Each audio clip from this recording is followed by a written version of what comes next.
So, you want to know what on earth is happening? Then sit back and listen as this guy next door speaks. And today, I'm going to have a special guest. And this special guest is Tim Kelly, who has his own podcast show called Our Interesting Times. But you know what? Before we get to that, you're listening to Guy Next Door Speaks, and I'm Ivan from Phoenix. And today is Sunday, December 20th, 2015. Now, getting back to our guest. Tim Kelly has been doing this podcast now, I think, maybe a year or two. And I've listened to all the episodes, and I've become very fascinated by the guests that he's had on. Very intellectual conversations back and forth, wealth of information. So I recommend people checking out on Podomatic or Google online Our Interesting Times and listen to his shows. So after all this time of listening to Tim and his guests, I decided to throw out an invitation to Tim to have him on and see if he can share with us what he's put together, what he's gathered from all these different guests, information, knowledge, and things that the general public probably has no idea is going on, what they should be talking about. So, with that little intro put aside, I'm going to welcome Tim. Tim Kelly, welcome to Guy Next Door Speaks. Thanks for joining me tonight. Well, thanks for having me on. It's an honor. I appreciate that very generous introduction. Oh, okay. Well, that was just off the top of my head real quick. But hey, when you speak truth and honesty, that resonates better than made up, scripted, attempts to sounding smarter than you actually are. So Tim, yeah. So tell us a little bit about yourself. How did you get to where you're at now with all this knowledge and putting this out there on your podcast? Well, I'm aware that as you learn about these things, the more I learn, I'm humbled by the amount that I don't know. Mm-hmm. So it's a cumulative effect over the years, and if you think you stop learning when you graduate from high school or college, then you're a fool. You never stop learning. In fact, I think it's the beginning of your learning because you get out of those institutions, those intellectual prisons that the establishment has constructed over the years, over the decades. Indoctrination centers. Indoctrination centers, yeah, and you learn that's the case too if you learn about the history of the university system or law school or medical schools or public school, the underground history of of American education, as one book I think is called. Why compulsory education was created in this country, and it's all about control, and about particularly mind control. And of course, mind control is a term that kind of bothers people because it sounds kind of like science fiction stuff, Hollywood, but really, mind control is a sort of it's a sliding scale, and so it can occur at different levels, but it does begin with our consciousness and what we think is reality and what we think is going on, and we find out first step to find out what is going on is figuring out what isn't going on, and then you got to start there, and that's what the real debate is. I think it's fairly certain that that the majority of people who imbibe the mainstream media, entertainment, the mainstream perspective of what's going on are for the most part clueless. This isn't to show contempt for them. It's just that they simply haven't found the time or the inclination to put in the time that it's required to learn what's going on in the world. I once had someone tell me that I was talking about a few of these things, and they said, "Well, you almost have to obsess on this stuff." And I said, "Well, in a way, you're correct. Yes, you have to obsess on this stuff. You have to, same way a PhD student will obsess on his thesis. You have to obsess on this stuff and put in the time. You cannot rely on academia or the media to boil these things down and put it in a nice little package for us so we have a general understanding of things." Well, you use the word obsess, but we can simplify it more to the point of caring. What do you actually care about? And we kind of touched on this before we started the podcast with like Sundays being a football day, where you got people that actually care so much about football that now it's become a part of their everyday life with this fantasy football stuff. That's what they actually care more to look into than where does their money come from, what is their government doing, what is happening in the world. So the care, that's another, you can substitute that for obsession, I guess. Yeah, and into play to take fantasy football seriously or sports in general, you have to fill your brain full of statistics and facts, factoids, and all types of arcane information. And it's a crowding out effect. There's only so much oxygen in the room, and if you spend your leisure time doing that, you have that much less time to actually know what's going on in the world. People get more passionate about Tom Brady's inflated football than they do about the civil war that was conjured up by the Anglo-American elite in NATO in Syria, which has killed hundreds of thousands of people. Right. And it also prevents you from understanding what's going on here. As various events occur, you can't compute, you can't analyze these things, understand what's going on until you study history and you realize that this has happened before, and there's evidence to support some of the, so we say, apparently outrageous claims of various conspiracy theorists or conspiracy researchers about certain events. Well, taking it back to what you were talking about in the beginning about school and education, doesn't that tie into what, around the early 1900s with, was it Rockefeller, that he said he wanted a nation of workers and not thinkers? Yes, competition was a sin. That was competition with him. He was an oligarch. He was a monopolistic capitalist, or he believed that he and his that sort of milieu of so-called robber barons or industrialists sought to control things, and they realized if they started competing with one another and they started to work together, they could dominate the economy, take it over. And it started. One of the steps for doing that was control of education. That was the creation of the General Education Board, I believe, and giving them hundreds. I think it was like $100 million back then, which really jingled in your pocket back then.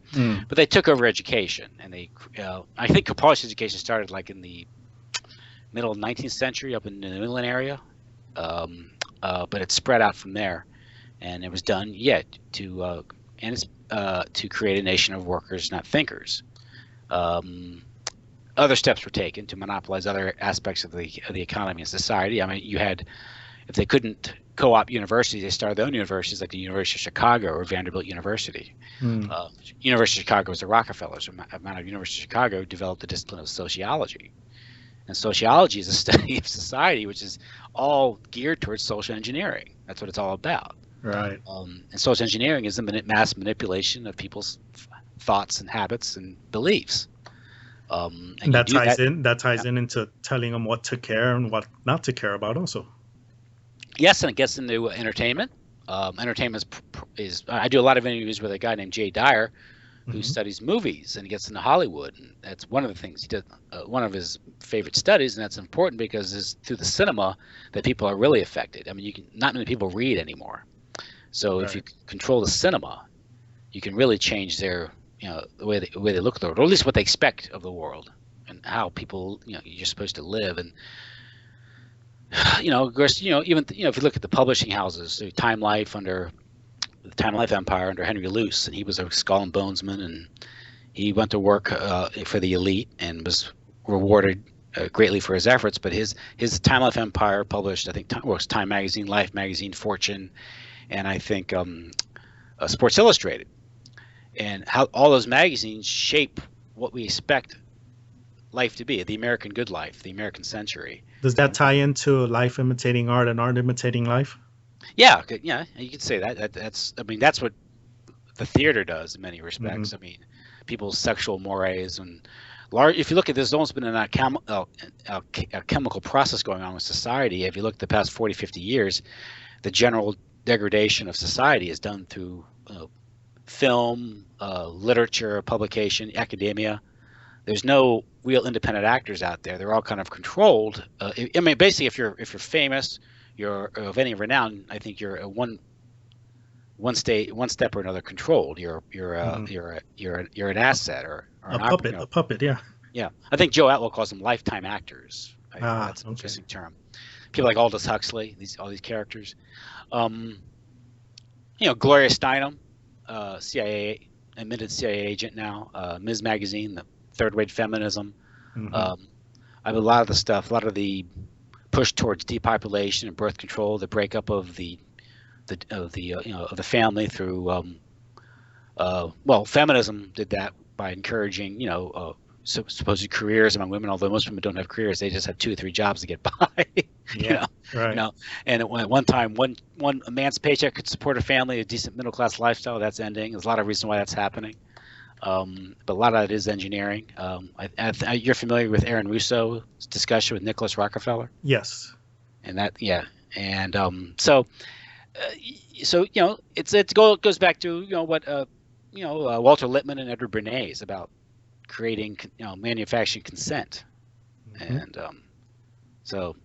through advertising, consumption, the idea of the good life, the 30-year mortgage, the house in the suburbs.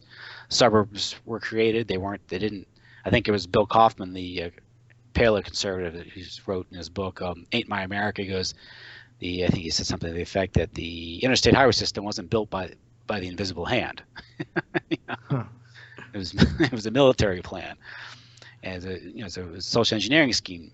So it's one of these things where you start to realize a lot of the stuff that we thought were spontaneous or very stochastic events that kind of just occur, just a marketplace. It isn't. We're being manipulated, and I could give you a bunch of specifics in that regard if you wanted to know. But Well, I'm thinking of one example, like when women started smoking. That was like a propaganda thing by Bernays to have those, were they Liberty sticks or something, having Liberty, women Liberty torches, yeah. Liberty torches, right, through Times Square or something, doing some parade or something that they were seeing with this, and it just caught on. And next thing you know, now women are smoking everywhere.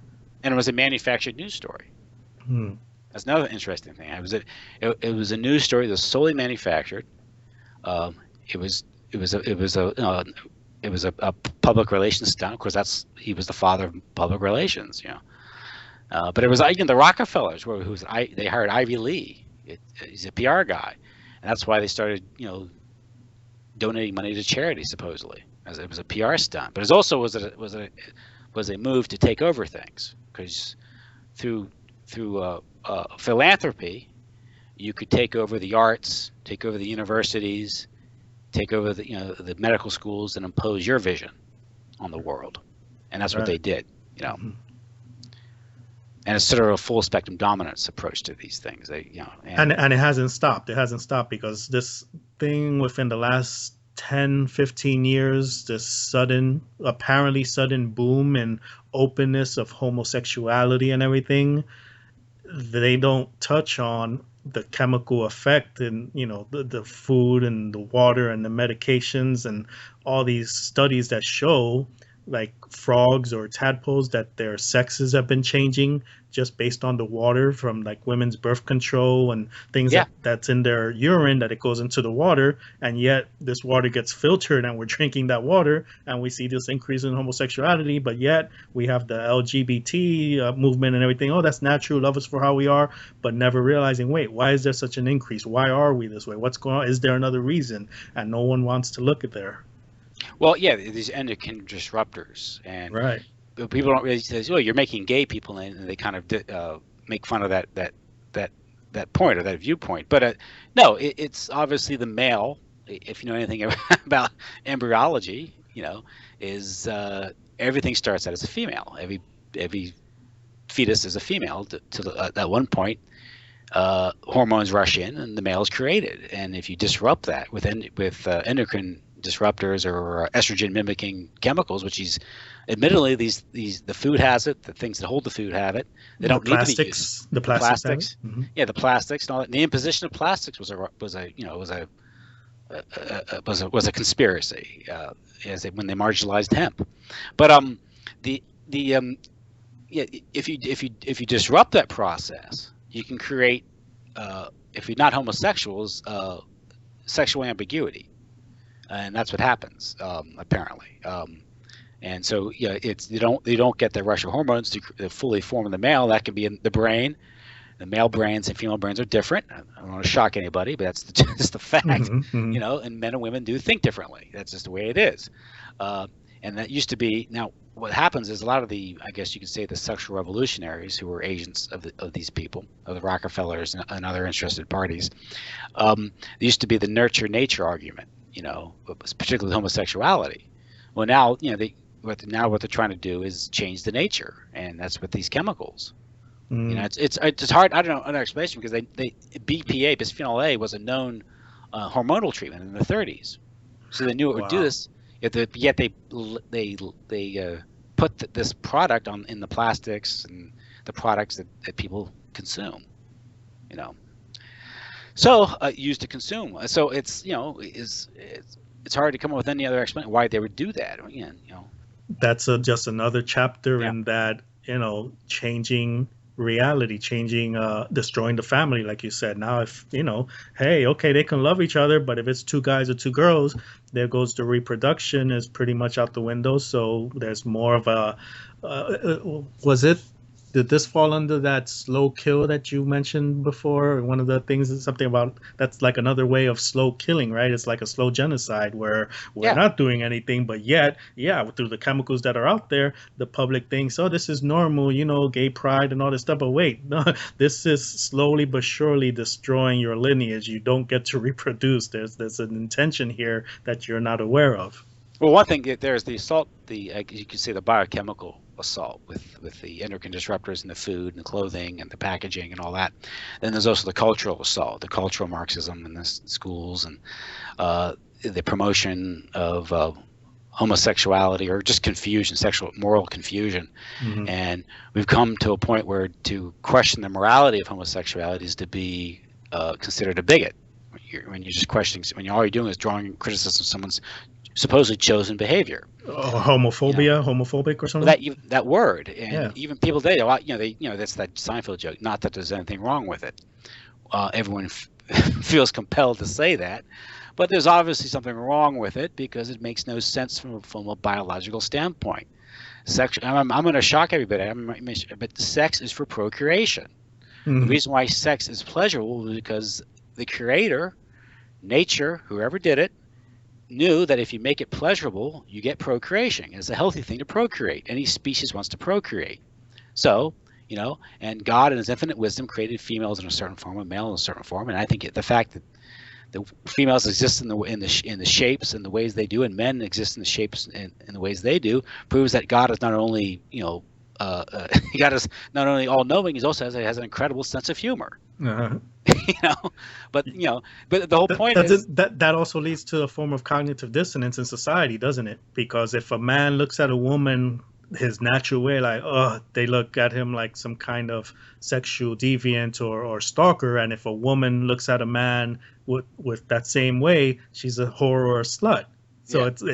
It's a mind game saying, wait a minute, this is the natural way it should go, but when we act on it, no, don't do that. There has to be a proper protocol, date, get married, then you do it. It's like, wait a minute. Well, because the thing about that is because, again, there was a time when people associated sex with babies, mm-hmm. and particularly girls, because girls would be carrying the child, so they need someone reliable to take care of them when they're pregnant.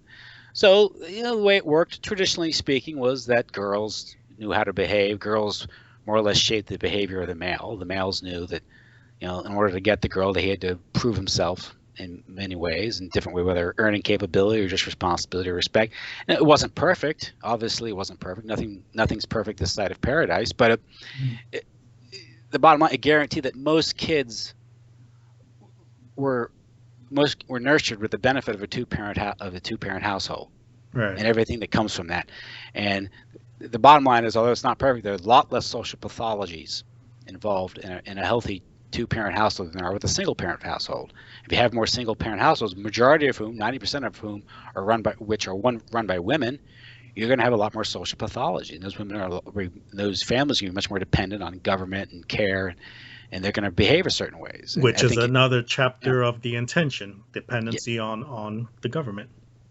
And that was the intention. It wasn't to help anybody. It was to get them dependent. That was the. I mean, are you familiar with Daryl Hamamoto? Yes. You wrote the book Servitors of Empire. Well, I've haven't read his books, but I've heard several of his podcasts, or him interviewed on several podcasts. How those sociologists studied the effect of the Japanese families when they were interred. Right. And this became this factored into the creation of the Great Society programs in the 60s, which finished off the black family. I mean, because if you going into the 50s and 60s, all the indices for black Americans were improving. Hmm. The poverty rate was dropping 1% a year between 1946 and 1964 in the post-war boom. I think illegitimacy rates were kind of high, but they were 13%, and the norm was a family. 25 years later, it was the exact opposite. And now we have illegitimacy rates that are close to 80%. 100% in some of the neighborhoods, some of the ghettos, and so you have complete societal breakdown.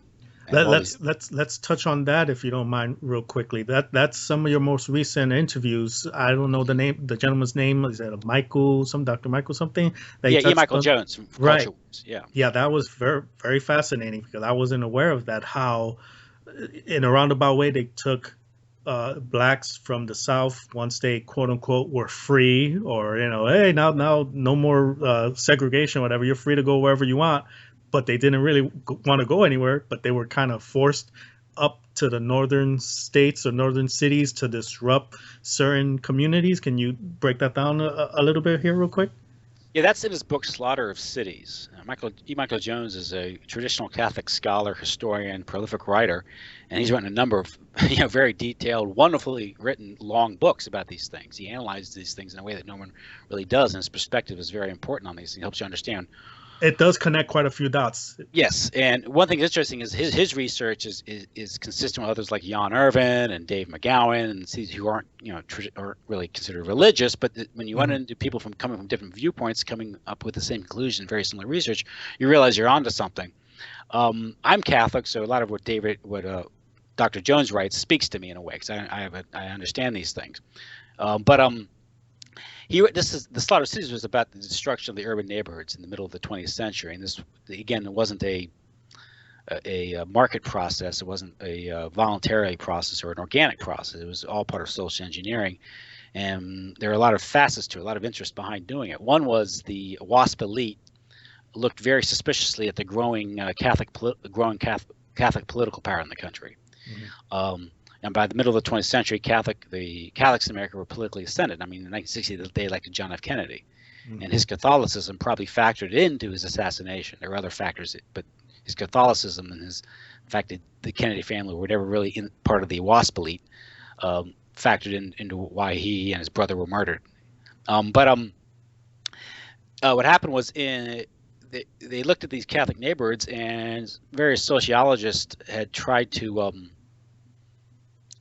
change try to get into some of these Polish Catholic neighborhoods, Ukrainian, Lithuanians, and all that, and they found it to be impenetrable from that standpoint. They spoke their language, their own little tongue. And also they were devoted to their parish.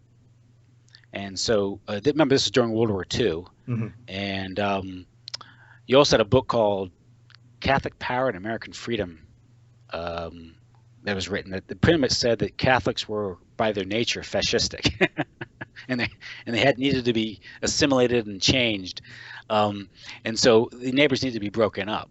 And one of the processes of breaking them up was using integration, and this also came along during the war when there was a shortage of labor, and they shipped up a bunch of former sharecroppers from the South and put them into these urban neighborhoods in the North, and didn't really provide them any housing accommodation. And they intentionally put in these neighborhoods to create racial strife. Mm. And it wasn't intended to integrate and create racial harmony, is to create actually discord and violence. And Although that was part of the excuse, right? That yeah, we want to integrate and harmony, and we don't want any discrimination or racism yeah. here, so we could put them together. But again, that was And this guy named Louis Wirth, who I think was a sociologist at the University of Chicago. I might have that wrong in that detail, but he studied this stuff, and I think in a speech in the 40s, he said that the Americans can no longer be allowed to decide where they want to live. mm. Okay, and so what happened was you get the blacks in these sharecropping Southern blacks into the city. They're from the South, and they're all of a sudden they're free in the big cities, and they're going to respond in a certain way, and they did. You get uprooted people, a lot of young men. You're going to get crime, and that was expected, and that's what happened. And all of a sudden you have these race riots, and the media reported it as there was a bunch of white racists attacking black people. When really, there was no white people. There were Lithuanians, there were Poles, there were Irish, there were Italian. It wasn't a black-white thing. But the intention was to create white flight, and so the carrot. So the blacks were pretty much just thrown into the fray and left Yeah, to fend for themselves. yeah, and then and so the stick, the stick you could say where was the moving of former black sharecroppers into these cities. The carrot was FHA and the 30-year mortgage. Mm-hmm. And this also coincides with the construction of the interstate highway system, which was part of a kind of a military planning contingency. Eisenhower had been impressed with the highways in Germany, the Autobahn. But it was all part of dispersing the country. They thought maybe people were too concentrated in the cities, but the idea was to create suburbia. And this is where the Ford Foundation, the Quakers, and got interested in trying to break up these ethnic Catholic neighborhoods, because with these ethnic Catholic neighborhoods, these people were just weren't homogenized enough from the standpoint of these think tanks and foundations, who were controlled by Rockefellers, the WASP elite. And so the figure is the one way you break up these ethnic neighborhoods and change their living habits, change their birth rates, was to disperse them in the suburbia. And once they're dispersed in the suburbia, they become deracinated, they lose their Catholic identity, and they're no longer Irish Catholic Americans or Italian Catholic Americans or Lithuanian Americans or Polish Americans. They become the white middle class. And once they're the white middle class, they can be convinced to engage in consumption, middle class lifestyle, these things. And once they lose their ethnic identity, and their particularly their Catholic identity, they become sort of this bland, deracinated American middle class that can then be subjected to the psychological warfare of music and consumption and TV and these things. So that's interesting. You said losing their their culture, their personality, or their identity, because people tend to think that that's just happened to the black people. Yeah, and most importantly, their birth rates are curbed, which is a big concern for the Rockefellers. They were behind the birth control pill. They were behind feminism, and they're behind promotion of homosexuality. The Ford Foundation, was a big funder of the Kinsey research. Right. And a lot of this involves intelligence agencies. If you talk about intelligence agencies, it's kind of a semantic argument. Whether it's the foundations or the intelligence agencies, they're all interrelated. They all come from, they all are supported by the same establishment, the corporate interest of Standard Oil, or corporate America, United Fruit, Wall Street, the banks. So it's an octopus with a whole bunch of tentacles. Yeah, it's all over the place. Yeah, and so that's what happened, in much of the integration of the '60s. I mean, we tend to think of it as sort of this progressive thing, and to criticize it as to be a racist. But the bottom line is, these groups the elite were exploiting real fissures, real problems. It doesn't say that groups didn't have real problems, nor say the problems should be redressed, but their objective wasn't to solve the problems; it was to exasperate them and achieve some other ulterior end. Mm-hmm. They didn't talk about the fact that the entire country was being subjected to a social experiment. Right. And telling people where to live. And now it's moved up to the point where now the HUD right now is targeting neighborhoods that they consider too white. You see. Who do these people think they are? They can do that, but that's how they think. They can play with people's lives that way. And would you say today it's no longer, or not as much, on the race or religion? Now it's on the monetary. Put all the rich over here and let all the poor somewhere else. And if you want to destroy this rich area, that's when you start offering, programs or stuff where middle class or lower income family could get in there. So now the money, the income level, that's become another tool that's being used against the people. Well, I think for the most part, honestly speaking, I think race relations on an individual level are probably better than ever in this country. I think most Americans don't walk around when they go out to work thinking, but I'm gonna go attack someone of a different race. You know what? That's funny, because I did come across something similar to that, addressing that a week or so ago. that for all the stuff we see on the news about white cops, black victims, or anti-Muslim this and all that, that the U.S. really globally is the most tolerant of all different races and cultures in the planet, but yet again there's that cognitive dissonance or obfuscation of taking reality and flipping it and making everybody think, oh my god, there's so much racism, discrimination, and America's so terrible. It's like, wait, it's the opposite. Well, that's why you had that ludicrous protest in Missouri a couple months ago. Black Lives Matter and all that. Yeah, yeah, and then there's like I said, the reality there. I mean, It's not to say that it doesn't exist. Yeah, it's just being blown way out of proportion. Yeah, well, the militarization of the police brutality, Mm-hmm. these things are a reality. There are specific programs that have, whether it's the drug war, the 1033 program where military equipment is given to police departments, DHS, and there's all types of grants and financial incentive for these police forces to become militarized and become brutal in many respects. Particularly the drug war. It pays to have drug raids for these, so they can have more drug raids, they can have more SWAT raids, and more people can be brutalized. There's been a qualitative change in the training and equipping of police that's going to have an effect. At the same token, there is also the problem of crime among young black youths, particularly males. We cannot deny that. Look at the statistics. It's they're off the charts for young black men. That's just a reality. It doesn't say that all black men are given to crime. It's just that they do have a problem in that community, and the reason why that is for the reasons that I stated earlier in the interview. That you had the breakdown of the family and all the pathologies that come from that in the black community. Mm-hmm. So if you have 90%, 80% illegitimacy in one community, one group, you're going to have much more problems in that group. They can be much more vulnerable. Right. But also they can be excited easier too. They can be instigated into causing these problems. This is probably why you have some sort of co-intel operation occurring in many of these cases. I mean, George Soros was caught spending $30 million down in Ferguson, Mm. the Soros Foundation, sending in people to protest to make the situation worse. And there were some people that caught on to that, right? That they noticed, you know what, a lot of these riots and looting is happening by people coming in from outside. It's not our own people doing this, but yet the media covered it as, in general, there's looting going on down there. There's mass hysteria, and you would think, oh, it's the people down there. They don't know how to behave, but no, it's not them. It's being staged. Well, Soros's Open Foundation, USAID, and these other NGOs are pulling these things off in the Ukraine.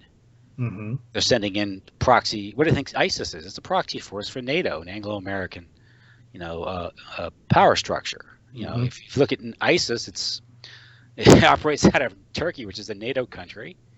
It's funded by the Gulf states, which are U.S. puppets, and it's not attacking Israel, is it? It's supposedly pulling off terrorist attacks in Paris, and now we have ISIS-inspired events here in this country. Right. I suspect those are just again, or some sort of false flag or drills gone live again, just to, again, a part of a sort of a Gladio operation occurring in this country. And if you don't know what Gladio is, which many people still don't know, Gladio was a series of false flag attacks carried off in the 60s through the 80s, now by Western intelligence agencies, NATO, and various, Masonic P2 Lodge and criminal elements, pinned on like Red Brigades and communists, but really it was the Western intelligence agencies' strategy of tension to change the politics in the target countries, and that was discovered both by an Italian parliamentary investigation and a judicial investigation. Several books have been written on that, and now it's just a part of history. We admit it. So to suggest that something similar isn't going on in this country, to suggest that something like that might be going on in this country to change the politics is not out of left field. I think it's a valid suspicion. And this ties into what we were talking about at the beginning as far as education, because if you have an uneducated or not properly educated, or a public that doesn't know how to think, they've been taught what to think, you can keep playing the same old scam every generation, and they're not the wiser to pick up because they don't know how to think. They can't recognize these patterns, or they Oh, look can't at even look at history. They won't yeah. even know. I mean, if you look at I've often cited, but I think it's important. It's the Operation Northwoods. It Hmm. was in 1962 when the chairman of the Joint Chief of Staff, General Lyman Lemonster, submitted a plan to President Kennedy to carry out false flag attacks in southern Florida and other areas in the United States, and blame it on Cuba to justify an invasion of the island nation. Part of that plan was what real and fake casualties in the United States. Real casualties, fake casualties would have required what might we now call crisis actors. Hmm. There was a plan to blow up a plane, a drone plane, and claim that there were college students aboard. Presumably, there would have been people playing the role of grieving loved ones, crisis actors. Hmm. You have fake news stories about attacks. That in its own way is creating false witnesses because there'll be false reports to do all these things to justify the invasion of the island. So there is on a record high members plans created in the upper echelons of the echelons of the national security state proposing that very thing. Now Kennedy fired Lyman Lemonster and sent him out to NATO. And coincidentally, that's when Gladio started in Europe. So Mm. you know, whatever inference you want to get from that, fine. So I'm thinking if it doesn't work here, Dan, this is such yeah, a good idea. We can't put it to waste. Where is it going to work? Over there? Good. There we go. there Send you it go. over there. Yeah, and just recently I've read that apparently Professor James Tracy, Hmm. is now might be losing his job at Florida State University for his views regarding Sandy Hook and perhaps some other events. And his theory is that no one died there. It was some sort of drill or phony event. Now that sounds crazy to a lot of people, but a lot of people simply take as gospel what they watch on the news. Right. And Tracy and other people have researched that event and found a whole lot of inconsistencies and anomalies that cannot be reconciled with how the event was reported to us. But it gets back to education. Now, that's his view of things, and if you're familiar with his work, he's a very sane person, very balanced and fair, and scholarly person. He just has an opinion about a certain event that doesn't jibe with the official story, and for that, he might be losing his job at his university, despite the fact of having tenure. You got to control education. You can't have a loose cannon like that. Right. Right. And that goes along the lines of something Crystal Clark said, accusing faces, right? There's somebody who's Yes. not going to toe the line. There's, who applies critical analysis, critical thinking, and says, wait a minute, this, 1+1 = 2, and 2+2 = 4. Mm-hmm. I cannot lie. This is the facts right here. And yeah, wow. And So the this media, is something coming up again, right? Because I know initially, 1 or 2 years ago, when it happened, a few months afterwards, he was talking about this, and they threatened him with this. But now, over the last year and a half, he's had a podcast show, a website, and he's become more animate or more vocal about this. So I guess now stepping on the toes again, and now they're trying to come after him again. well, I know Anderson Cooper went after him, and my point is, why would it? Florida State University, I'm sure, is a fine institution, but it's not Yale. Right. Right. So why are they focusing so much attention on this one professor? Instead of maybe even investigating the accusations. Yes. What evidence is there? I mean, They're committing that logical fallacy. They're attacking the messenger instead of the actual message. Yeah. And just the fact that the media, just because the media reported the event as a massacre, is no reason to believe that it was indeed a real massacre. Again, that sounds crazy. A lot of people, they think what they watch on the TV is true, but what you're watching on television is just a show. It's presented to us. Patrick Henningsen at 21st Century Wire made this point back late last summer when they had that shooting event here in Virginia, and supposedly that reporter and the cameraman were shot dead by that guy. He made the point that people in the news are like actors. They even use fake names in many cases. So, and there's no responsibility, no legal responsibility for these news outlets, the media, to tell you the truth. In fact, they have a fiduciary responsibility to their stockholders, and the stockholders often rely on them telling untruths to sell their products, to boost ratings.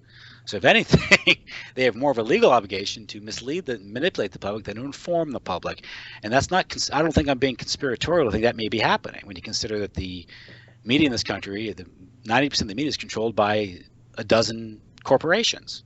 Right. You know what's one thing that ties perfectly into this that maybe 2, 3 weeks ago I came across and I had no idea about this. There was a YouTube video that I saw that it was recorded back in 2013, and it was this lady breaking down something. I'm not sure if it was in the NDAA or something, but she broke down an amendment that was done in 2012, in I think May of 2012, that there was a law that prohibited the government from using propaganda on its people. But there was an amendment that went through in May of 2012 saying that the government now can use propaganda in media, newspaper, television, internet, all different forms of communications on its public. So they amended that, and then after that same year in December came Sandy Hook, and that's when we started to see a real increase on, again, what Crystal Clark calls reality revisionism, where we see stuff happening live or first people on the scene saying one thing, and then gradually as time goes by, the original reports are put aside and a new stories put out to the public. Yeah, that was there was a specific law that banned that, but that I'm not naive. I think the government ignoring that law for better part of a century. They just made it legit. Yeah, yeah, made it legal. There was also back in the early 2000s a plan by the Pentagon that was leaked that they would actually plant false the Pentagon would create false terrorist organizations, supposedly to confuse the evildoers. But again, that's one of these things where even if the program were created for that intention, one can very easily see how it would be abused. You create false terrorist organizations or groupings, or maybe plant stories in the media, things like this. So you can do a lot of things. Just by simple planting stories in the media, you can short markets.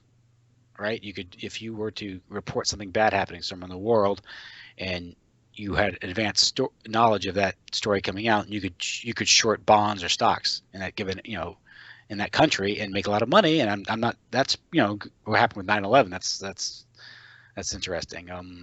So that's what's going on too. There are certain parties going to have foreknowledge of these events, and they're going to capitalize on it. Mm-hmm. I believe it was Catherine Austin Fitts tells a story that just prior to the tsunami, there was a huge shorting of Indonesian stock. Wow. And she didn't understand why this was happening, and all of a sudden the tsunami hit. And she said this in several interviews, but she's told people that I don't know if I can be a financial planner. If somewhere out there someone has the ability to predict these things or create these things. But yet again, such an anomaly is usually treated in investigative circles as foreknowledge of an event. And of course, we had that with 9/11 too, with various with the airlines, the affected airlines, and the securities firms that were targeted at the towers, Cantor Fitzgerald, and the Marsh McLennan, these outfits. And those are some of the offices that were on the floors that got pretty much directly hit by the plane. Directly hit, yeah. Right. Okay. What are the odds? What are the odds of that? Fine. But Cantor Fitzgerald, of course, I think was also involved in the clearing of the $240 billion in Brady bonds, which some researchers have linked to what they call Project Hammer. There $240 billion in fraudulent bonds. There was part and parcel of the looting of the former Soviet Union in the 90s, and they were due to I think come due on September 12th, 2001. And what happened was the devastation on Wall Street that day, or on Manhattan that day, justified the lifting of certain regulations and certification processes of the bonds, and also there was the creation of hundreds of billions of dollars to goose the market, and some people think it was used to pay off the bonds. Wow. So someone made out like a bandit, literally. So As part of one of the dimensions to the events of 9/11, and Not to not mention the Pentagon also, where on the 10th you have Rumsfeld talking about what trillions that were missing, and then the next day the department that was probably gonna investigate that or where the records were kept or something, that's decided gets hit supposedly by the plane. yeah, the accountants, the naval office that was Mhm. investigating these things was directly hit. Again, just a Suppo- coincidence. Supposedly by a plane. Supposedly, right? Like I said, I'm often told not to think otherwise. I'm being a nut, but I just don't see anything there to indicate necessarily that a plane hit there. I've been told a plane hit there, but there's a lot of problems with that, with aeronautics and And then we have Building 7, where Oh yeah, a lot of the what is it, the majority, the mayor's office and security and all this kind of high tech offices were in that building, and yet that building collapses, and that's where a lot of the records or of that what was there. There was like a lot of things in that Building 7 for it to come down just based on office fires. a lot of investigations to SECs. There, the documents were stored there. And a Mm. similar thing occurred at the Oklahoma City, the FRP Murrah building. The documents were stored there. They were taken there from Arkansas to Oklahoma City during that investigation of the Clinton scandals, the Whitewater. Of course, that wasn't just the Clintons, because if you investigate the Clintons and Whitewater and Arkansas Development Corporation, you open up a can of worms of MENA, cocaine, CIA, George Bush. Mm. You start to unpeel that onion, and you see why perhaps at least one of the justifications for pulling off that attack. And that's another thing where if you dig into it, that the official account just is absurd. Right, right. That's another great episode you did with the make filmmakers of that film. Like, if I remember correctly, you had them on there. Right? That was early on your show. Yeah, I had a couple. Yeah, there was Perloff or something. Perloff talked about it, and also not James Lane. What's his name? So he's the producer. He's the one he's the head of Free Mind Films. Right. And his name fails me right now. I'm sorry. Right. And that was Oklahoma. What was the name of that documentary?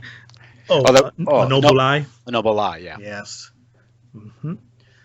Wow. That's a must see for anyone who. That's probably the documentary on that particular event. Right. Right. Okay. And so from here, where do we go from here? What else can we tie in from your vast group of guests? What's an area that you're like, this ties in perfectly with this? Well, my first guest from my inaugural show was the late Dave McGowan. Oh yeah. And he was very gracious to come on my show and spend a lot of time with me for that interview. And I had read his books and really listened to so many of his interviews that it went really well because I was really familiar with his work. But that's a story. There's some of his research, because that's talk about going on a rabbit hole. Mm-hmm. He wrote. He had an approach to these things. He sort of had kind of like a Farmer Brown logic to these things, and he had a way of writing which was real. I mean, just kind of like real approachable and real pleasant. Yeah. And so the way he would take on a topic, and it would just sound crazy. By the end of it, you're thinking, it's obvious. Whether it's the moon landing or the Laura Canyon scene or the Columbine massacre, and or even he's even taken on the Lincoln. The Lincoln assassination At the end there, yeah. yeah, and so his death was a real loss. But yeah, his work and so when I interviewed him, we primarily talked about the Laura Canyon scene, how sort of the rock music scene was in Laura Canyon, the folk rock scene, and some of these bands like the Grateful Dead, the Byrds, Crosby, Stills and Nash and Young, and even smaller groups, like Captain Beefheart and the Monkees. These were all like, well, of course, everyone knows the Monkees were prefab, but some of these other bands were prefab as well. And not only didn't they play their instruments, they were, they were much of the sound we heard were like it was produced by called the Wrecking Crew, which was these session musicians, people like Glenn Campbell, Leon Russell, Hal Blaine, but these bands were formed not just to produce music and sell records, but to change the culture. Again, it's all part of a weaponized anthropology. And it was there to promote drug use, to alienate the anti-war movement in the eyes of the silent majority of the middle class Americans, promote a certain hippie image. Prior to that, the anti-war movement was kind of academic and intellectual and respectable, and it became long hairs, hippies, and drugs. This coincided with the COINTELPRO, which created groups like the Weathermen, which came out of SDS. But some of the most violent elements of these groups were controlled assets of the intelligence agencies, to create a strategy of tension, to shift the politics of the country. Interesting enough, the Weathermen, none of them ever went to jail for their crimes. They're all, so he wrote about that, and then also the more disturbing aspects we wrote was the phenomenon of the serial killer, right? And the evidence that he dug up and others have dug up have created a pretty strong reason to suspect that the serial killer in the United States wasn't some organic, phenomena developing out of post-war America. And it was a creation of the intelligence agencies, and something sort of like a domestic application of the Phoenix Project. And if you understand, I also interviewed Doug Valentine on the Phoenix Project. And he wrote a book about the Phoenix Project. He also wrote a couple books about the drug war, Strength of the Wolf and Strength of the Pack, which are must-reads if you want to know about the politics of the drug war in this country. Wow. But the idea was, if you know anything about, you're familiar with Phoenix in Vietnam? Yes. Yeah. It was basically essentially it was a counterinsurgency program, but how those things go. And basically in Vietnam, special forces, intelligence assets would go in, kidnap people, torture them, go after supposed Viet Cong or enemies. But in a civil war, you don't know, right? You're getting you're swooping a lot of people up, and there's a lot of also local vendettas that are being satisfied in the process. But part of that also was going into the countryside and terrorizing the Vietnamese peasants. And they'd go in and they'd go into a village and slaughter it in grisly ways, and the men would come back to the village and find their families slaughtered. This was part of a psychological warfare program in Vietnam. Dave McGowan's theory was that a lot of these more than a few of these serial killers were attached to military intelligence. Some claim to be CIA agents, like Henry Lucas, who was one of America's most prolific serial killers, who claimed he was an assassin for the for the U.S. government. Interesting. Well, I got about 3 films bouncing around in my head that I think deal with this. In the first Lethal Weapon, they mentioned the Phoenix Project, that they were mercenaries out there, but funded by the CIA, and it was part of the drugs. And then you have Jacob's Ladder, where Tim Robbins' character, he was doing, just came back all messed up in the head based on what happened in Vietnam. And then I'm also thinking about even the Van Damme Dolph Lundgren movie, Universal Soldier, where you have these guys, it's almost like an MK Ultra thing, just super soldiers, guys that are just programmed to go out there and just kill, and whatever. And the Dolph Lundgren one fits what you were talking about, destroy a village, and very brutal and grotesque. And he even had like people's ears around his necks and everything. And it's like, wait a minute, what the hell's going on here? And then you get these people coming back here, and they're going to work at a bank or anything? No, you got to put them to do that same kind of craziness over here. And then there you have your serial killers. And it was, I think most recently we've had American Ultra. Yes. Which I just saw, just rented it, and I was just, Isn't it amazing that even the name, it took me a while to get the name. I was like, duh, right there, they're telling you America's version of MK Ultra, Ultra, right there. And one case I think was Arthur Shawcross, who was a serial killer who I think he was quoted as saying he joined the U.S. military so he could murder legally. But they were all part of this Phoenix operation. And if you look at people like Jeffrey Dahmer, he was part of the U.S. military.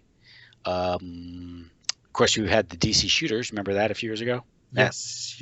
Was that the black dude that was in the trunk and sniping at people or something? John Allen Muhammad. Yep. And that's he also wrote about that. There were connections with that with John Allen Muhammad.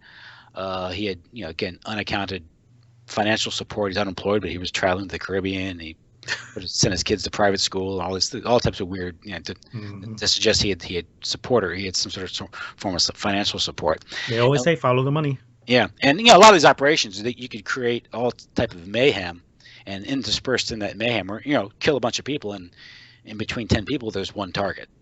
You know, Yes. you know. Uh, there's an I can't the recent movie, the show called The Blacklist. Right. I'm familiar with that. I don't watch that one. That's Yeah, James Spader. it's James Spader, and there's an episode where there's a hired assassin, a hitman, who's I guess you could say his mo is creating train wrecks, plane crashes, and within those plane crashes you have 60, 70, 80 victims, and there's one person that wanted to be that was the target. You Hmm. obscure it with a bunch of bodies, and that's said in the movie. And there's a line in the movie where he literally goes, he is probably one of the most prolific killers out there, if we discount governments and other terrorist organizations. Jeez. Yeah, Oh man. but so uh, so that was part of he's been the serial killer, because the serial killer served many functions. Dave McGowan's idea was that one thing was that it was like sort of a form of murder, a modern form of murder incorporated. Hmm. And so that's one way you get rid of people. Another thing was, as part of a strategy of tension, is you create the fear of the serial killer that further, I guess you could say, further advances the objective of the police state. It changes the politics, and it creates fear. He talked about how it atomized society, how there wasn't a time when kids would go out and play and they'd be on their own out and exploring, climbing, getting in the woods, climbing trees, getting cuts Hmm. and bruises, and sometimes getting hurt. But this is what children did. Now, if you look at it, kids now just they're sealed in their SUVs and these these baby seats that they have to sit until they're 15 or something. Yeah. Uh, no one walks home from school anymore. When I was a kid, I walked home from school, by myself many Right. times. I just didn't think, I knew to look both ways. I knew not to talk to strangers, all these things. But I was pretty much in the summertime or around school. I would go off and play with my brothers, and without any adult supervision. Now, when a kid does that, he's called a free range kid, and he's taken into custody by police, and the parents are Hmm. questioned. Right. And that's all part of the social engineering agenda there. So that was his theory on that. And again, he, all these kids, the serial, whether it's John Wayne Gacy, who, despite being a convicted sex offender, was able to have dinner with then First Lady Rosalind Carter. Hmm. And in his case, when the police went into his house, and although he was already suspected as being involved in maybe the missing, and some of these boys that were missing and where he was, and the police went into his house, and although they found objects belonging to one of the missing kids, and they said they smelled an odd odor, they did not arrest him. And the same thing happened with Jeffrey Dahmer, if you recall. Uh-huh. The police were giving him a pass. And he talks about Jeffrey Dahmer when he was in high school, in D.C. in the late 70s. He was able to call up and get a personal tour of the vice president's office. He's got it like that. So I don't know what, because What the hell? um, so there's some sort of connection there, and the idea is these people are groomed or they're identified in some way, and and they're sent out to kill.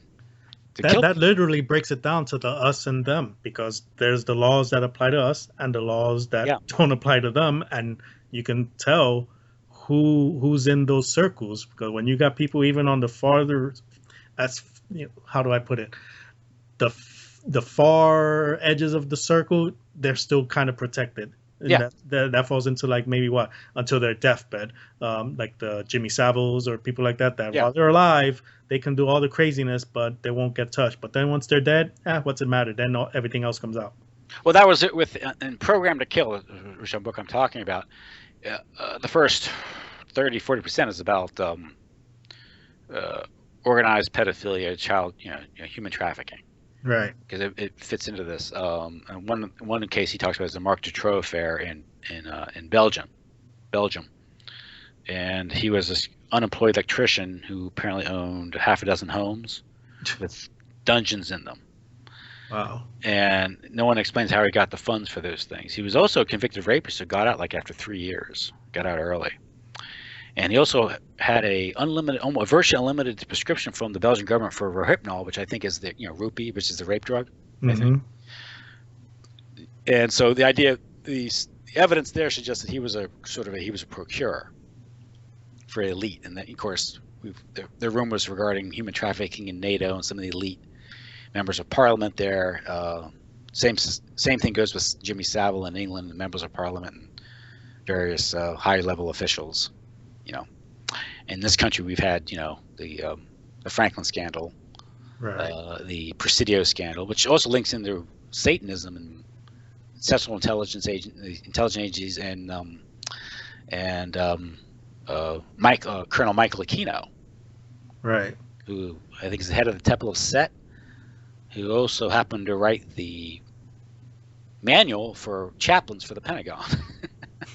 So you have a Satanist writing the manual for the chaplains at the Pentagon. He also was over there at NSA, but he was apparently involved. He was identified by a couple of the witnesses in regards to the Franklin scandal and also the Presidio, where one of the children gave detailed explanation of his quarters. So when they served Wasn't Courtney Love one of those children or something? That John Potash in his book, Courtney Love apparently was a child at the Presidio. Mm-hmm. And that, and again, it gets into what's going on here is the child trafficking and Satanism. These are all sort of tools that are used to either to keep it at an arm's length or to facilitate whether it's drugs or human trafficking. The Satanist angle might be designed there to throw people off. I think it factors into it, but I think ultimately that makes people think it's some Hollywood thing. And but if you look at the role of the occult and in intelligence and the history of that, Aleister Crowley was a British intelligence agent, and he was also a Satanist. So there's some sort of attachment with the occult, which is basically just secreted knowledge. It doesn't necessarily mean but it factors into that with intelligence and the formation and how these intelligence agencies operate, at least how one level of them operate. They're not monolithic, obviously. You want to know what's kind of funny? Synchronistically, we're talking Satanists right now, and I'm looking at my recording here, and the file size just crossed over into 66,600 and something. Isn't that something? Just when you're talking Satanists and all this, 666 popped up in there. Just a coincidence. Wow. But that's another thing is you grow up normal, where you think Satanism is something that exists in Hollywood, or you have a bunch of lost teenagers exploring stuff when they're but you realize how it does factor into these things, and into the into human trafficking, into elite pedophilia. Because elite pedophilia, again, it's not just a question of sort of deviant elites satisfying their twisted desires. It's also it factors greatly into how the intelligence agencies control the political process, because through human trafficking they're able to compromise public officials. And once officials are compromised, they can be utilized. Didn't you say something? One of your podcasts, you touched on that, where someone's home was found to be rigged with all kinds of recording devices. That's pretty standard. There's a couple of cases. One was the case of Craig Spence. He was a GOP lobbyist back in the 80s, and he ran a mansion in D.C. that was wired for audio visual, and he was having parties and then supplying underage girls and boys to various public officials, elected officials, government officials, and that connects directly to the Franklin case, because basically it was Lawrence King, who was head of the Franklin Savings and Loan, which was also probably used as a conduit for drug money for the CIA drug running in Iran-Contra. And see all this stuff kind of I was thinking about that, a few minutes ago when you were connecting dots there, how Again, Yeah. that's like that octopus and multiple tentacles. You can Yeah. use this and it feeds into this, and then that benefits this area. And if you got problems, this area can cover. It's like, my Yeah. good, they got all the bases covered, and they each support each other in some way or another. But which is why whenever everyone tries to investigate this thing, they can't do it. They can't afford it because it unravels everything because Hmm. it's all connected. But basically what happened was in the Franken scandal was Boys Town, this Catholic charity, was being utilized as sort of a stable, or at least a hunting ground for young. By then I think it was both boys and girls, but they were getting young boys and girls to service the elite sexually, and they were flown around the country, and various witnesses testified to this. I think 4 or 5 dozen, and the stories all kind of were consistent. But then, inevitably, they all recanted except for a couple people. And one was Alicia Owens, I think, who was sentenced to 25 years in prison for perjury for not recanting. But another was Paul Bonacci, who was apparently was a victim, was involved in procuring too. Once he was victimized and traumatized, he became a procurer as well. And I think he said that he was involved in the case of Johnny Gosch, the paper boy from Idaho who was kidnapped. And he says Michael Kino was involved in that operation. Johnny Gosh, is that the one? This sounds a bit familiar. Where one of the speakers of the House, someone connected to the president, the mother found out that her son who had been taken ended up being, had changed his name, and that was someone who was working in the White House. No, that was a rumor. I don't know how that panned out. There was a reporter who was also a male prostitute, had a website, and his name fails me now. If he said his name, I'd remember it. But he was getting into the White House, logging in but not logging out. Okay. Yeah, and this goes back to the Washington Times story back in June of 1989 when there's a call boy ring being run through the White House, and that factors into the Franken scandal. It was investigated. It was investigated by the Nebraska State Legislature, and that's John DeCamp, who spearheaded that investigation, and he worked with, or he had worked with William Colby in Vietnam in Operation Phoenix, which I don't know what to make of that connection. Some people suspect that John DeCamp was you get these accusations, and when you're investigating these things, that some people are disinfo, or you don't know where to go with that. I don't know John right. DeCamp, so I can't speak to that. He could be an honest, he could be an honest person. I don't know, but he wrote a book. I read his book about it. His book seemed pretty hard hitting, so I don't know what exactly. We never know what angle could be covering up. You don't know. It's a limited hangar. You don't know. But he did work with Bill Colby, the former CIA director, who also was head of the Phoenix operation in Vietnam when he was there before he came back to head the Central Intelligence Agency. Incidentally, he came home in the 70s. That's when the serial killer phenomenon picked up. So, of course, he went missing, and then apparently went for a midnight canoe ride, and was found dead floating his canoe. Wow. Or floating in a river. But he was known for talking too much. But before his untimely demise, he had told John DeCamp about the investigation was that you can investigate this only so far. There are things and powers that exist that you can never challenge and you can't do anything about, and that's just the way it is. And that was the Franklin scandal, and basically it was a child sex ring that was used to satisfy the desires of various public officials, very high-ranking, and also very important business people in Omaha. Now, what name conjures up there? Omaha, big business. Yeah. I'm not going to say, but anyway, that was Craig Spence's operation. And there's a recent book called DC Madam that has been written about a guy who ran. He was a funeral director. And what happened was various officials were using their government credit cards to pay for he was a funeral director, but he really was running a callboy operation. Not a callboy. He only dealt with adults. That's how he got into trouble. He wasn't involved in pedophilia. So male escort. Yeah, mail escort service. That's yeah, Mm. and I forget his name, but he wrote it with the other guy who wrote about the Franklin scam. What's his name? Oh, I don't know. Oh darn it! Oh well, oh, don't have my notes with me. People can Google it. Yeah, Franklin people. cover up. It's the Franklin cover up or the Frank. I think it's the Franklin cover up he wrote.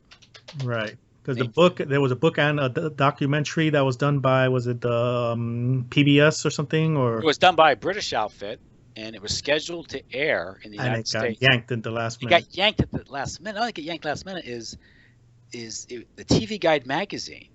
Some versions had it listed, Right. and it was wiped off the charts. That's Yep.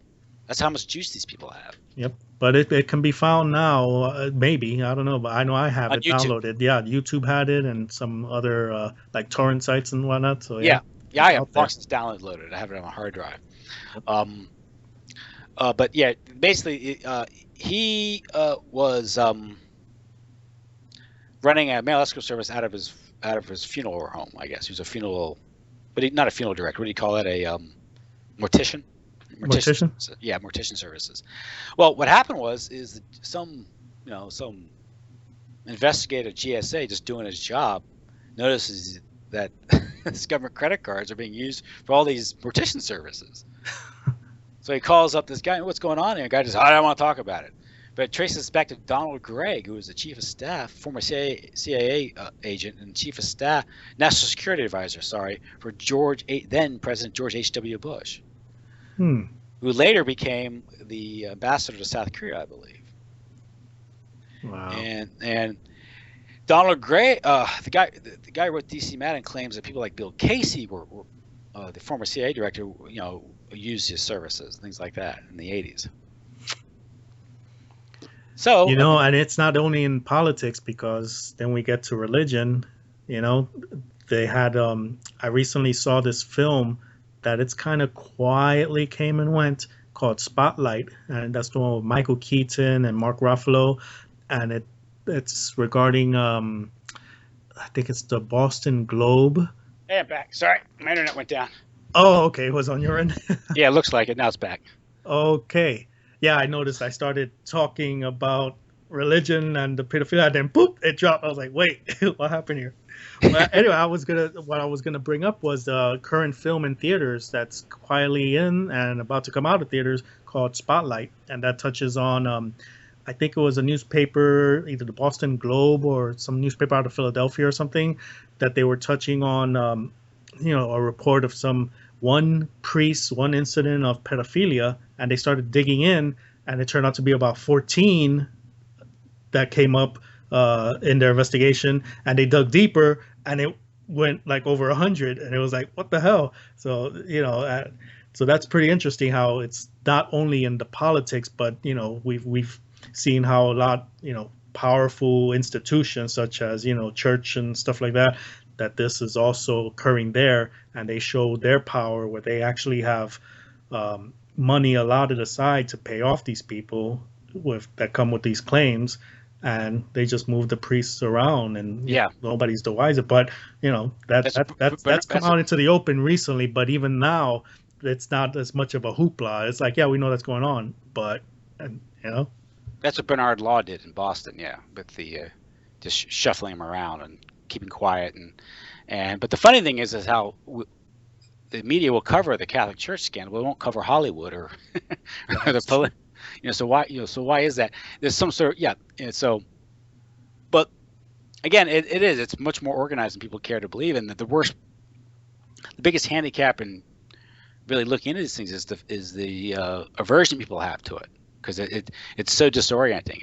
Because it unravels so much, because you do get into human trafficking, drugs, and it involves these household names in politics. The Bushes and the Clintons and Denny Hastert. Well, heck, if we get into entertainment, people, books like I don't know if it was Kathy O'Brien's or the other one, Thanks for the Memories. Bryce Taylor, that she talks about. Even Bob Hope was her handler or stuff like that. It's like, wait a minute, what the hell's going on here? Well, that's another thing is I don't know. Again, standing aside standing back. I don't know what to make of those accusations, but I can't disregard them. Exactly. Yeah. The thing is, because here's the problem.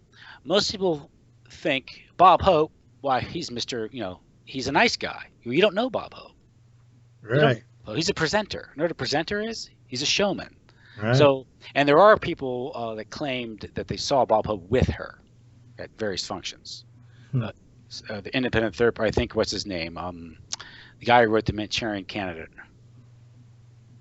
Well, I'm not familiar with his name, but I know the book. Not the Search for Manchurian, the other one. I forget his name. But he claimed he did see her being escorted around by Bob Hope. So, okay. Kathy O'Brien's stories about, President Ford and these things. You don't know what to make of that. I've heard reports that Cary Grant was a pedophile. In fact, I heard there's some people say he was there the night of the Manson killings with a boy in the garden and ran away. Wow. Now, if you tell people this, because their image of Cary Grant is the Cary Grant they saw in the movies. This is the importance of cinema, right? So look at Burt Lancaster, right? That was a big time actor and all this stuff, and then towards the end comes out with these things with AIDS, and now that leads toward maybe homosexuality. It's like, wait, what's going on here? So yeah. People's perceptions of pictures are shattered all over the place, and they don't want they don't want their illusions. They want their paradigm shattered, or their illusions shattered. And so if you suggest that Bob Hope might be involved in this, but then again, if you look at the intersection between entertainment and espionage and intelligence and drugs and Hollywood and the criminal underworld, it's all intertwined if you actually bother to read about it. I mean, the mob and Hollywood and intelligence are all tied in together. The Central Intelligence Agencies or the CIA was very interested in hiring magicians. Who's that guy? It was John Mulholland or something, the magician that they hired, and because it's all involved in illusion and trickery. Sleight of hand and all that. Sleight of hand, yeah. And so it turns out that this came out when, and first I heard about it was Dave McGowan's Laura Kanan series. Was that the magician in the 20s? What's his name? Well, I don't know. I want to say Houdini or something. Yeah, Houdini. Harry Houdini was an intelligence agent. Wow. Yeah. And working for Scotland Yard, and that explains his meteoric rise, by the way. And that's another thing we have to get into is why are certain stars stars?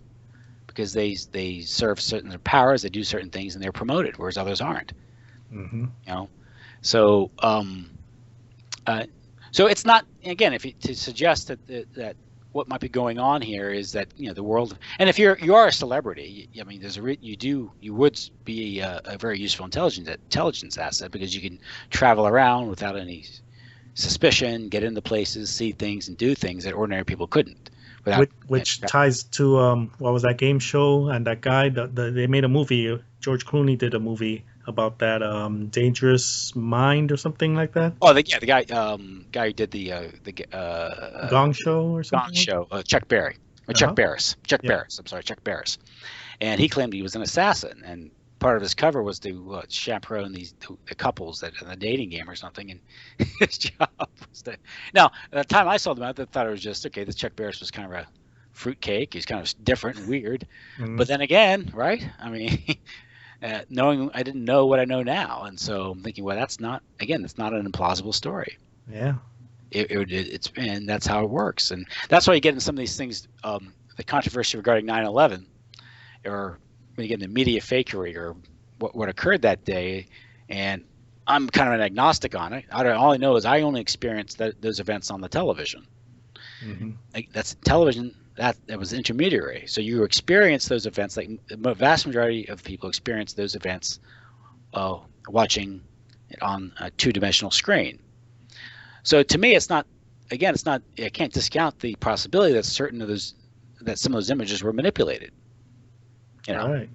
And again, if you get in this intelligence, sleight of hand, trickery, creating false reality, special effects, Yep. Well, that's one thing I brought up before on another podcast. I think it was with Crystal also, about degrees. There's different degrees of false flags. People think false flag, oh, you mean nobody died? Oh, you mean Yeah. there weren't any planes? It's like, no, there are different degrees of a false flag. Like you can have one like a Sandy Hook where probably no one died. They never presented bodies and they destroyed the school and destroying all the evidence, and you get all this weird um, uh, performances by that autopsy doctor or whatever, just laughing there, and oh, my photographers are very, very good, and all this stuff. That's like, wait a minute, something's off here. So that's one aspect. Oh, and then you get the Super Bowl that same year that they have students from that community singing during and Unidentified. right, right, and a whole bunch of them are like, "Wait a minute, this looks like a 4, 5, or 6 year old version of so and so that died there. What's going on here?" But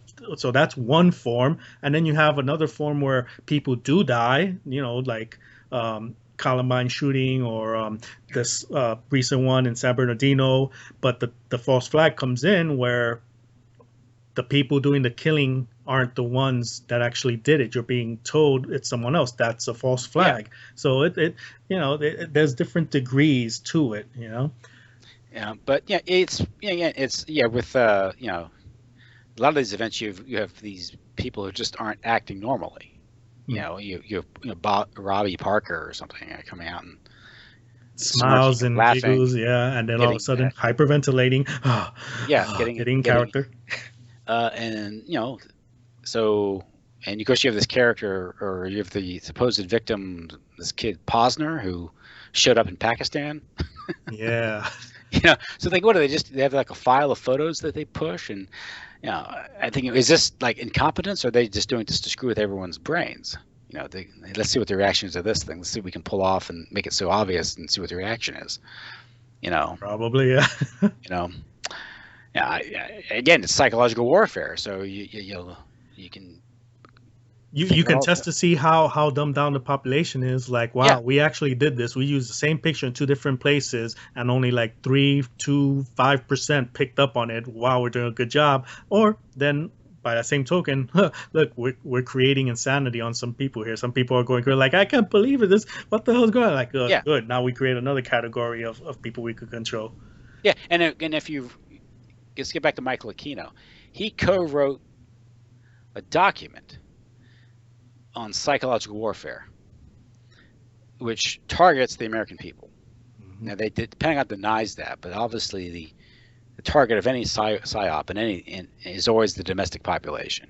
That's how you keep them controlled. Right. That's how you manipulate them. That's why there's propaganda, right? So it's always the target population, is always the domestic population first, because that's the most important population the government is concerned with. But so here you have a Satanist writing cyword manuals for the Pentagon, and the Pentagon, they have a whole entire sections with billions of dollars devoted to doing these things, studying. That's what these fusion centers are all about. That's what social media is largely about.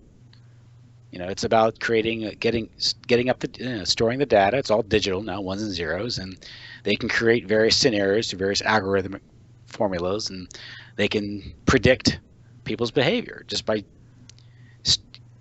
amassing all the data on their behavior. I know. I wasn't aware of this until a few years ago.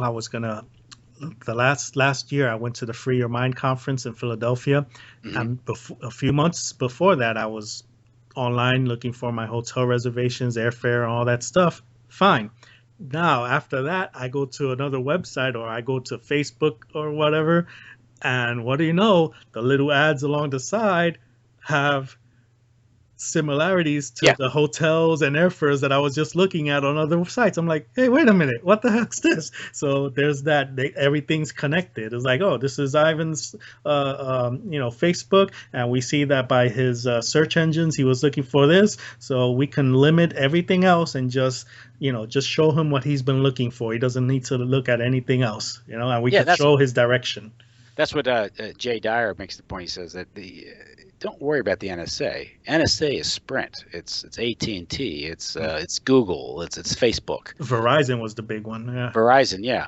And so they're getting all that data on you, and they're selling it, using it, whether it's intelligence agencies, whether it's corporate America trying to market things to you. It's all about controlling your habits and thoughts. It goes back to Edward Bernays. And so since it's all digital, this information is out there. It can be stored and analyzed. And that's why they built that huge data center out in Utah to store all that information. And it's going to be sold off, used all types of, whether it's organized crime or government. But then again, I repeat myself. But I know. Echo. And people don't realize, if you look at like was it Progressive Auto Insurance has, it will monitor your driving, and if you drive well, you'll get a cut rate. See how they yeah. But like as James Perloff says, every snap trap has cheese, right?